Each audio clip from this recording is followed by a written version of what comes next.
Praise the lord. ఈరోజు మీకోసం జీవము గల దేవుని మాట. ఎఫెసీయులకు రాసిన పత్రిక 1వ అధ్యాయము 13వ వచనం.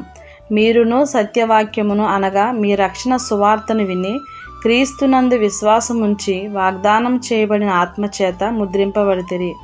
యేసునందు విశ్వాసముంచడం ద్వారా యూదులు కాకపోయినా వారు దేవుని ఆశీర్వాదానికి పాత్రులని పౌలు ఎఫెసీ సంఘానికి వ్రాస్తున్నాడు. దేవుడిచ్చే రక్షణ కొన్ని జాతులు, కులాలు, వర్గాలు, వేషభాషలు వారు మాత్రమే పొందుకునేది కాదు. సత్యవాక్యమును విని దాని యందు విశ్వాసం ఉంచటమే దీనికి గొప్ప మార్గం. నేటి దినాల్లో చూసినట్లయితే అనేక మంది వాక్యం వింటున్నారు, కానీ ఆ వాక్యం ప్రకారం నడుచుకునేవారు మాత్రం అరుదుగానే ఉంటున్నారు.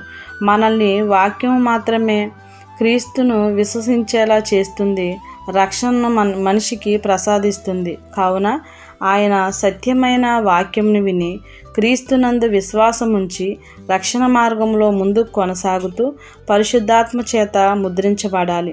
ఆ పరిశుద్ధాత్మ అనే గుర్తే మనం దేవుని వారసులమని చెప్పడానికి గుర్తు. అందుచేత మనల్ని నిత్య రాజ్యానికి నడిపే పరిశుద్ధాత్మ అనే ముద్రను మనం కలిగి ఉండాలి. అలా కాకుండా సాతానికి గనుక మన జీవితాల్లో చోటిస్తే మనల్ని సాతాను నిత్య నాశనానికి నడిపిస్తుంది. కాబట్టి పరిశుద్ధాత్మ అనే ముద్రను తప్పక నీవు, నీ కుటుంబం కలిగి జీవించు. నిత్య రాజ్యం యొక్క వారసత్వాన్ని పొందుకో. దేవుడు ఈ మాటలను మనందరి హృదయాల్లో ఫలింపచేసి నడిపించునుగాక.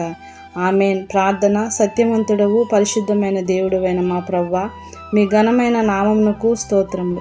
మీ ఎడల విశ్వాసం ఉంచి మీరిచ్చే పరిశుద్ధాత్మను పొందుకునే కృపను మాకు అనుగ్రహించమని యేసుక్రీస్తు వారి నామంలో ప్రార్థిస్తున్నాను తండ్రి. ఆమెన్.